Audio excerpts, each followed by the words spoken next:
उसका सबसे पहले उसकी जो मिड होती है ना, उस पर लाल धब्बे से आ जाते हैं, उस आने तक पहले, बहुत पहले 2-3 साल पहले। और फिर वो डेड हार्ट सूख जाएगी, तीसरी चौथी पत्ती सूखेगी, पूरा गन्ना सूख जाएगा। तोड़ कर देखो वो टिश्यू लाल हो जाएंगे, उसमें सिरके जैसी गन्ना होगी।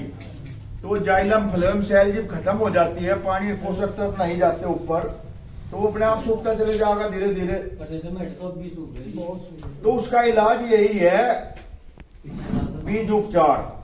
अगर बीज उपचार नहीं कर सकते, इसे कंट्रोल नहीं करेंगे। और ये जो दूसरे जमीन से कैसे फैलता है, जमीन से एक जमीन से दूसरी खेत में जो पानी आता है, ऊंचे पर किसी का लग रहा है किसी खेत में, तो वो बरसात में पानी बहका आता है और जो उसके बीजाणु दूसरे खेत में भी चले जाएंगे।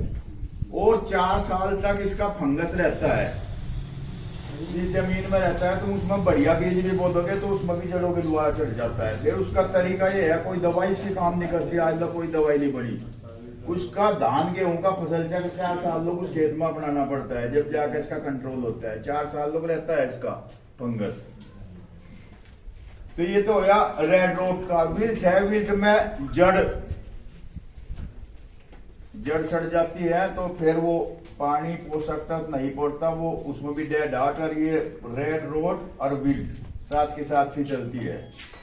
पहले यहाँ पोक्का बोइंग नहीं आती थी, अब 5-7 साल तक पोक्का बोइंग भी बहुत ज्यादा मात्रा में आ रही। पोक्का बोइंग का सीधा सा कार्बेंडेजिम है, 2 ग्राम पर लीटर पानी के हिसाब से कार्बेंडेजिम कई कंपनी बनाती है, बेविस्टीन के नाम से भी आती है, बायर की है या और दूसरी बनाती है। एक ये भी ध्यान रखना चाहिए हमें, एक तो होता है केमिकल नेम, एक होता है ट्रेड नेम।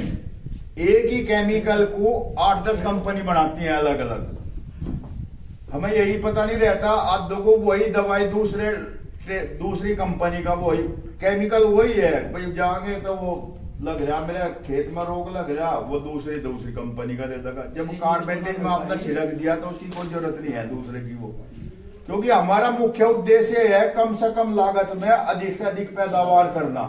और लागत हम कहाँ घटा सकते हैं? अब आज खेती में लागत दिन पर दिन बढ़ती जा रही है, लागत हम वहां घटा सकते हैं, अनावश्यक दवाई ना डाल लें, अनावश्यक फर्टिलाइजर ना डाल लें, पिन पॉइंट पर हम चोट करें। आदि हमें यही पता नहीं रहता कि इसमें बीमारी लग रही है, कीट पतंगे लग रहे। ये भी 2 चीज है, कीट पतंगों के लिए दूसरा इंसेक्टिसाइड छिड़का जाएगा बीमारी के लिए।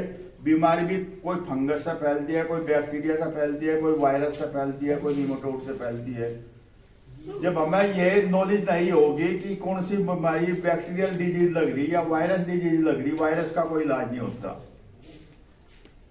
तो बैक्टीरियल डिजीज लग रही तो उसके लिए हम अलग दवाई होगी, फंगस के लिए लग रही ऐसे इंसेक्टिसाइड जो होते हैं, कौन सा इंसेक्ट लग रहा हमें, एक ही दवाई तो कई इंसेक्ट पर काम करती है, अलग अलग इंसेक्ट के लिए अलग अलग दवाई भी होती है। तो इसकी हमें ये जो गोष्ठी होती है, ये तकनीकी जानकारी इसीलिए दी जाती है कि हमें थोड़ी बहुत जानकारी हो, हम जाके कहीं भी जा तो वो मांगा कि मेरे खेत में फुलानी बीमारी लग रही है, उसको ये वजह ये दवाई दे दे। किसान को इतनी नॉलेज होनी चाहिए।